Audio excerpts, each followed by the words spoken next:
فریضہ ہے جو سال میں ایک مرتبہ ایک مہینہ چاند دیکھ کر روزہ رکھو، چاند دیکھ کے افطار کرو، یعنی عید کرو۔ حضور صلی اللہ علیہ وسلم نے یہی فرمایا کہ چاند دیکھ کر روزہ رکھو کہ رمضان کا چاند دیکھا جائے، چاند ہو گیا روزہ شروع ہو جائے گا۔ تو وہ بھی کوئی سر سے بوجھ اتارنے والی چیز نہیں روزہ، بلکہ تقرب کا ذریعہ ہے، بہت بڑی عبادت ہے، بہت بڑی عبادت ہے۔ خود اللہ تعالیٰ نے اس کا مقصد بیان فرمایا، لعلکم تتقون، کہ روزے سے تقوی پیدا ہوتا ہے، جو ہر خیر کی اساس ہے، ہر خیر کی بنیاد ہے کہ آدمی میں تقوی ہے۔ تقوی جو ہے وہ گناہوں سے بچانے والی ایک طاقت ہے، جیسے جسم میں روگ پرتیکارک شکتی ہوتی ہے، قوت دافعہ، ڈیفینس پاور، کہ آدمی کو بیماریوں سے وہ بچاتے ہیں، کہ سردی گرمی سے موسم بدلتے جن کی یہ قوت مضبوط ہوتی ہے تو ان کو کوئی اثر نہیں پڑتا جسم کو۔ گرمی آئی، سردی آئی، بارش، سارے موسم ہوئے، آیا پیا، بالکل تندرست ہٹے کٹے۔ کوئی کہہ رہا ہے مجھے 2 سال ہو گئے بخار بھی نہیں آیا، کوئی کہہ رہا ہے 10 سال ہو گئے مجھے کوئی تکلیف نہیں ہوئی ہے۔ وہ اللہ کی طرف سے ایک نظام ہے جسم میں، قوت دافعہ، جس کو گجراتی میں روگ پرتیکارک شکتی کہتے ہیں، کہ وہ شکتی مضبوط ہے۔ ایسے ہی تقوی ہے، گناہوں سے بچانے والی طاقت، تنہائی میں بھی مجمع میں بھی۔ وہ تقوی پیدا ہونے کا جو ذریعہ ہے وہ بڑا ذریعہ روزہ ہے۔ اللہ خود فرما رہے ہیں، کتب علیکم الصیام کما کتب علی الذین من قبلکم لعلکم تتقون، تاکہ تمہارے اندر تقوی پیدا ہو جائے۔ اور وہ طاقت بہت ضروری ہے، ورنہ آدمی گناہوں سے نہیں بچ پائے گا،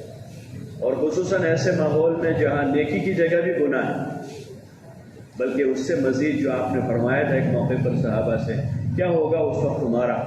یہ آخری بات ہے، اس حدیث کا آخری ٹکڑا ہے کہ جب لوگ گناہوں کی دعوت دیں گے اور بھلائیوں سے روکیں گے، گناہوں کی دعوت باقاعدہ چلے گی، تو ایسے وقت میں تقوی کی بہت ضرورت ہے کہ آدمی متقی ہو۔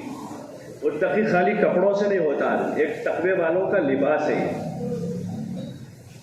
تقوی والوں کا لباس ہے کہ سر پر ٹوپی ہے، چہرے پر داڑھی ہے،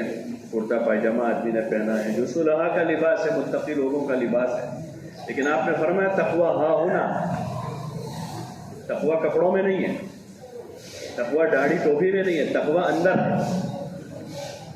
دل کے اندر۔ آپ نے فرمایا کہ تقوی ہاں ہونا، ایسے اشارہ کیا سیدھے کی طرف کہ تقوی یہاں ہوتا ہے، اندر تقوی ہے۔ وہ تقوی آدمی کو بچائے گا غلط کام کرنے سے، برائی سے، غلط کمائی کرنے سے، اور جو معاشرتی لائن کے جو بیماریاں ہیں، بد نظری ہے، غیبت ہے، چغلی ہے، تیری میری ہے، وہ جو بڑے قبائل سے متعلق ان میں سے بہت سی چیزیں ہیں، بڑے بڑے گناہ ہیں جو آدمی کی نیکیوں کو ضائع کر دیتے ہیں، آدمی کے نیک کاموں کو بھی برباد۔ جیسے ٹنکی میں لیکیج ہے، ٹنکی میں لیکیج ہے کہ اچھا خاصا پانی بھرا ہوا وہ نکل جائے گا، چاہے وہ پانی زمزم کا ہو، زمزم کا ہو، ڈیم کا ہو، کنویں کا ہو، تالاب کا ہو، ندی کا ہو، لیکیج کسی کی شرم بھرے گا؟ بولو نا بھائی۔ یا وہ ٹنکی کسی کی بھی ہو، بڑے مالدار صاحب کی ٹنکی ہے تو ان کے بھی شرم نہیں بھرے گی، کسی غریب کی ہو، کسی مولانا صاحب کی ہو کہ ٹنکی میں لیکیج ہے، پانی زمزم کا ہے، بہت بڑے علامہ کی ٹنکی ہے، لیکن وہ لیکیج کسی کی شرم نہیں بھرے گا، بلکہ سارا پانی بہہ جائے گا، نکل جائے گا۔ ایسے یہ گناہ جو ہے وہ کسی کی شرم نہیں بھرتے، بڑی بڑی نیکیوں کو کھا جاتے ہیں۔ اس لیے تقوی ہے، تقوی روکے گا آدمی، روکے گا۔ کسی مجلس میں بیٹھا ہے جہاں کسی کی برائی شروع ہوئی، آدمی آ تو مجلس والوں پر قابو ہے تو ان کو روک دے گا کہ بھئی یہ غلط بات ہے، اور اگر اس کو قابو نہیں ہے مجلس والوں پر، یہ مجلس والے میری سنیں گے نہیں، تو وہ خود راستہ پکڑ لے گا، وہ اپنا راستہ پکڑے گا کہ اس مجلس میں بیٹھنا جو ہے خامخواہ کا آدمی اپنے ذمے گناہ لے کر جائے گا یہاں۔ لیکن وہ طاقت اندر ہے، وہ طاقت باہر نہیں،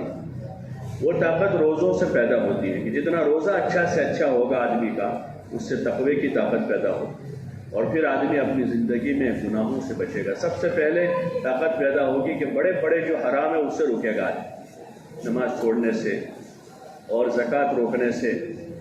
فرائض میں جو کوتاہی پیدا کرنے والے بڑے حرام ہیں اس سے رکے گا، اور پھر دھیرے دھیرے اس تقوی میں اتنی طاقت ہوگی کہ آدمی مکروہات سے بھی بچ جائے گا، کہ جو چیزیں مکروہ ہے خالی صحیح درجے کی حرام نہیں، خالی مکروہ ہیں کہ بھائی مکروہ ہے کہ نہیں بھائی نہیں کرنا ہے، جو مکروہ چیزیں ہیں اس سے بھی آتی کیا بھی ہے، یہ طاقت بڑھ گئی کہ اب مکروہات سے بھی آتی، اور اس سے آگے جائے گا مفضول چیزوں میں بھی نہیں لگے گا۔ مفضول چیزیں دو عمل جمع ہو رہا ہے، دونوں عمل ہیں کر سکتے ہیں، لیکن دونوں میں سے کون سا اچھا ہے، تو اچھے والے عمل میں ہی آدمی لگے گا ہمیشہ، وہ اس کی رہبری ہوگی کہ اس وقت کا کون سا، جیسے اذان اقامت کے درمیان میں سنت سے بہتر کیا عمل ہوگا؟ ایک آدمی مسجد میں داخل ہوا اور وہ آدمی تلاوت میں لگ گیا، اور ایک آدمی نماز پڑھنے میں لگا، سنت نماز پڑھ رہا ہے، تو سنت نماز پڑھنے والا افضل کام میں ہے، وہ مفضول کام میں ہے، دونوں عمل ہیں۔ نماز کے بعد فرائض کے بعد بعض مسنون اذکار ہیں، اس وقت کے مسنون عمل ہیں، آدمی تلاوت اس وقت کر رہا ہے یا اس وقت وہ عمل میں ہے، تو مسنون جو عمل ہے وہ افضل عمل ہے، وہ مفضول ہو جائے گا، پھر وہ رہبری آدمی کو ہوگی اندر سے تقوی کے بقدر، علم کے بقدر۔ تو اس لیے یہ صفتیں ہمارے لیے حاصل کرنا ضروری ہے۔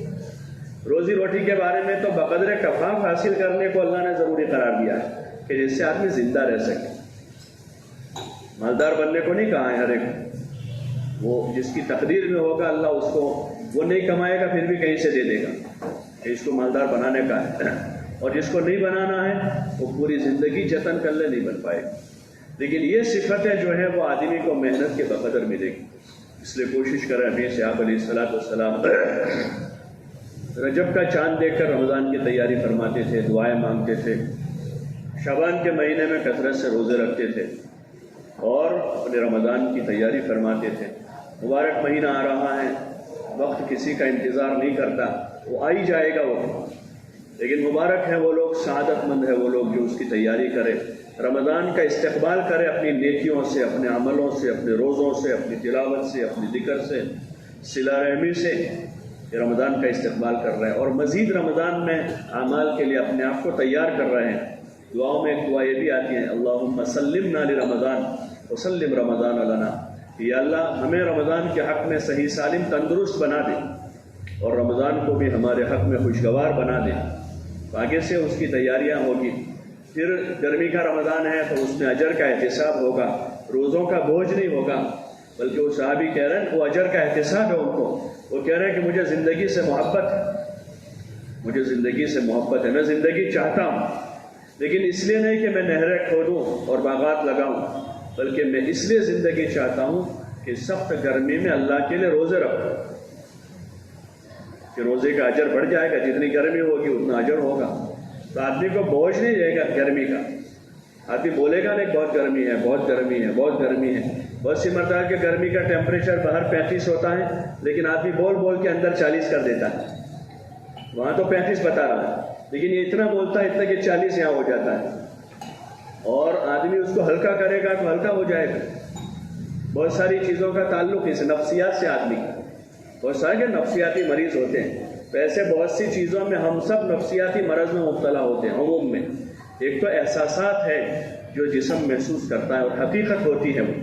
حقیقت ہوتی ہے، بھائی گرمی ہے، اس کا کوئی انکار نہیں کر سکتا، کوئی مجنون ہی ہے جو اس کا انکار کرے گا کہ بھائی گرمی نہیں ایسا کہے، یا کوئی بہت بڑا اللہ والا ہے کہ جس کا بہت روحانی تعلق مضبوط ہے تو اس کو گرمیوں میں بھی اللہ پاک ہوتا ہے نا، اللہ ابراہیم علیہ السلام کے لیے آنکھ ٹھنڈی ہو گئی، تو ایک تو وہ چیز ہے، لیکن اس کا زیادہ تذکرہ کرنا آدمی کو نفسیاتی طور پر کمزور کر دیتا ہے، تو پھر عبادت کی جان آدمی اسی کو روتا رہتا ہے اور کوشش کرتا ہے کسی طرح رمضان ختم ہو جائے۔ نیک لوگ یہ دعا کرتے ہیں کہ سال بھر رمضان ہو جائے، کہ بہاریں ہیں، اللہ کی رحمتیں متوجہ ہیں، مغفرتیں ہیں، جہنم سے خلاصی کے فیصلے ہیں، روز روز جیسے کھیل کود کے جو عاشق ہوتے ہیں وہ نہیں چاہتے کہ یہ کیا ہوتی ہے، وہ جو اس کی پروگرام اس کا ختم ہو، ٹورنامنٹ پوری ہو جائے، وہ تو چاہتے چلتی رہے اور چلتی رہے اور چلتی رہے، اس کا فائنل میچ ہی نہ ہو، اور وہ انٹرسٹ لیتے رہے اس میں۔ ایسے ہی جب عبادت اور اعمال کی طرف آدمی کو رغبت ہو جاتی ہے تو پھر آدمی یہ چاہتا ہے کہ عبادت کا موقع اور ملے اور عبادت کا موقع ملے، اس لیے وہ زندگی چاہتے ہیں کہ ہم اور نماز پڑھنے کا، روزے رکھنے کا، قرآن پڑھنے کا، اللہ کو راضی کرنے کا، دین کی محنت کرنے کا، اور ایک دوسروں کے ساتھ خیر خواہی کرنے کا موقع ملے۔ اس لیے کوشش کرنی چاہیے ابھی سے فضائل رمضان پڑھنا شروع کرنا چاہیے. مساجد میں بھی گھر میں بھی فضائل رمضان پڑھنی چاہیے تاکہ روزوں کی فضیلتیں تلاوت کی اور تراویح کی فضیلت سامنے آئے. ابھی سے آدمی پروگرام بنا رہا ہے کہ ایسی مسجد میں تراویح پڑھیں گے جہاں قرآن شریف اطمینان سے ہوتا, تجوید اور ترتیل کے ساتھ قرآن پڑھا جائے, چاہے حضرت پڑھا جائے لیکن تجوید کے ساتھ ہو رہا ہو, کہ اس کے حروف کی اچھی طریقے سے ادائیگی ہو, عبادت اطمینان سے ہو. اس لیے کہ رمضان کی راتوں کی عبادت ہے. 20 رکعت پوری کرنے کے لیے تراویح نہیں ہے بھائی کسی طرح پوری کر لو, بلکہ رمضان کی راتیں عبادت میں گزرے اس کے لیے تراویح ہے. اطمینان کے ساتھ تراویح کے آگے ابھی سے تیاری کر رہا ہو. ایسی جگہ پڑھیں گے جہاں اطمینان سے قرآن ہوگا. جلدی ہوگا وہاں نہیں جائیں گے, کیونکہ جب جلدی ہوگا تو جلدی میں تصحیح نہیں ہوتی عموماً. بہت کم ایسے قاری ہوں گے جو تیز بھی پڑھ لے صاف پڑھ لے. ہاں, جو قرات کے جو قوانین ہیں اس کی روشنی میں پڑھا جائے وہ صحیح ہے. میں اور آپ کہہ دیں کہ بہت اچھا ہے, وہ اچھا نہیں ہوگا.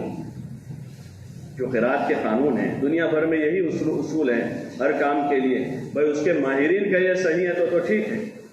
تو اس کے ماہرین کہہ رہے ہیں کہ ٹھیک. ایک آدمی خود کہہ رہا ہے میں تندرست ہے, لیکن اس کا ڈاکٹر کہ نہیں ہے بھائی آپ کو بیماری ہے,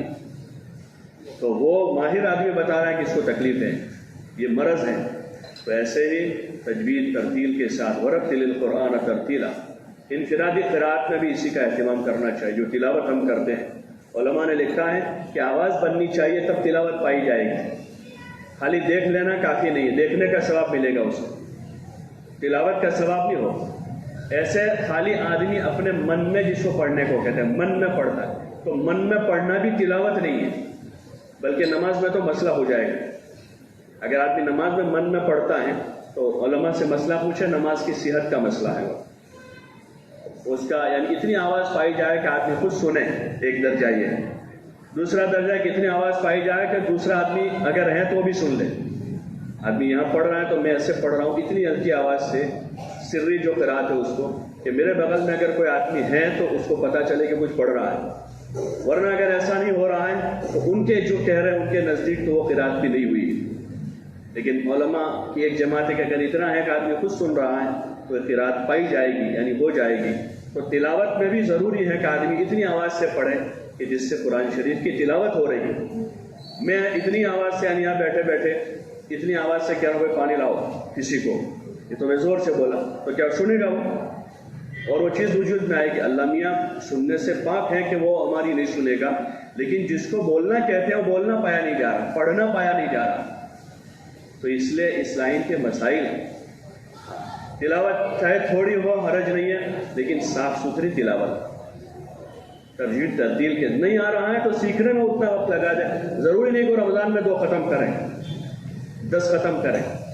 لیکن کسی اچھے قاری کے پاس بیٹھ کر آدمی اپنا قرآن شریف صحیح کرے, تاکہ وہ چاہے ایک پارہ پڑھے گا اس پارے کا ثواب ملے گا. لیکن غلط پورا قرآن صحیح پڑھ لیا ہے تو اس پر بجائے اجر کے آدمی گناہ کا مستحق بنے گا کہ قرآن شریف کی غلط تلاوت کی ہے. اور اگر اسی غلط تلاوت کے ساتھ آدمی نے نمازیں پڑھی ہیں تو ان نمازوں کا بجائے اجر اور ثواب کے آدمی گنہگار ہوگا.